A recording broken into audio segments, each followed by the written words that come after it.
Hello，大家好啊！歡迎大家收睇我嘅淘寶開箱影片啊！今日為大家開箱嘅物品呢 item 係會比平時嘅影片多嘅，同埋佢哋好 random 嘅種類，乜都有啲，由衫啦，去到玩具啦，去到電子用品嘅周邊產品啦，乜都有啲。咁希望大家 enjoy 啦！而家拆緊出嚟嘅呢，就係兩 set 嘅 iPad 嘅套啊，保護套。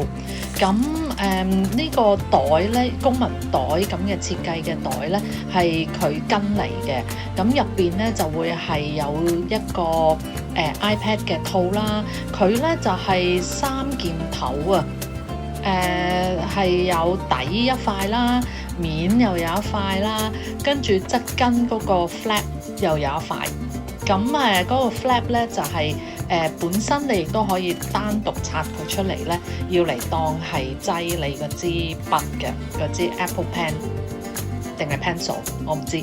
咁咧就我覺得都 OK 嘅，因為佢比較輕身啊。不過有樣嘢唔係咁啱，即係某一種人咧就係佢係完全冇 protection over 嗰四條邊嘅，咁所以如果你真係好擔心嗰四條邊會刮花或者點咧，咁呢一樣嘅 design 咧就未必啱你哋啦。同埋佢唔夠 double as 一個 iPad 嘅 stand 啊，即係你唔可以靠佢令到個 iPad 咧係即係企起身咧，令到你可以即係煲劇啊或者睇 iPad 咁樣咯。而家拆緊嘅呢一件中式嘅褸呢，就係我早排其實已經着過一次去旅行啦。我覺得都幾好啊，因為佢係首先佢係一件中式嘅design 啦嘅秋涼啦，我估冬天佢又未必夠照嘅，秋涼時分啱着嘅一件外套啦。我覺得個款係幾靚嘅，同埋唔蝦人着啦。你基本上咩身形着，我覺得都 OK 嘅。佢好多唔同顏色嘅配搭都有嘅，我就買咗呢一個，出面係好似麥皮咁嘅色，跟住入邊係棗紅色。我覺得佢最好一樣嘢呢就係好輕身啊，所以你着咗佢上身，既保暖得嚟呢，你又唔覺得係一個負累咯。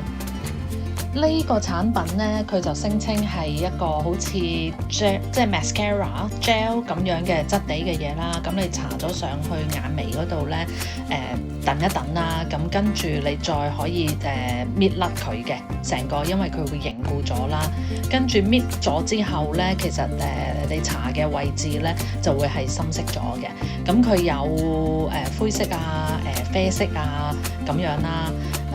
聲稱咧就係話你用完佢之後咧都可以即係 good for 即係幾日至一個禮拜啦。就算噴水咧，佢都唔會甩色㗎。你點樣捽佢咧都唔會甩㗎咁樣。咁我梗係買翻嚟第一時間就去試啦。BS 完全唔係嗰回事。我試完之後，跟住我走去沖涼啦，沖完個涼出嚟就乜都冇晒。呢一包呢，我都唔知點形容佢，即係好似一啲毛嘅絨球咁嘅嘢啦。試完呢，就係我先生呢，就要接兩隻立體嘅白兔仔俾我，咁但係兔仔呢係需要尾巴噶嘛，咁所以呢，我就買係啦呢一隻兔仔，所以呢，我就買咗不過佢一買就要買成包啦，我就買咗呢個呢，黐上用膠水黐上去呢，就做佢嘅尾巴啦。呢一盒呢，其實我已經係回購過㗎啦，係一啲獨立包裝嘅濕紙巾啦，係用嚟抹膠漬嘅。任何總之黐立立嘅嘢，你攞佢嚟出馬呢，佢都有本事呢同你抹得走嘅。同埋呢，唔使驚傷皮膚，我直頭係用我嘅 bare hands， 直頭冇戴手套嘅情況底下用佢呢，都係冇問題。我覺得呢個真係屋企必備。而家拆緊出嚟嘅呢，其實我係買咗一卷線啦。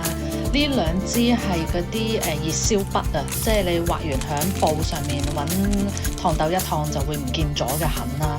呢卷線咧先至係我買嘅嘢嚟嘅。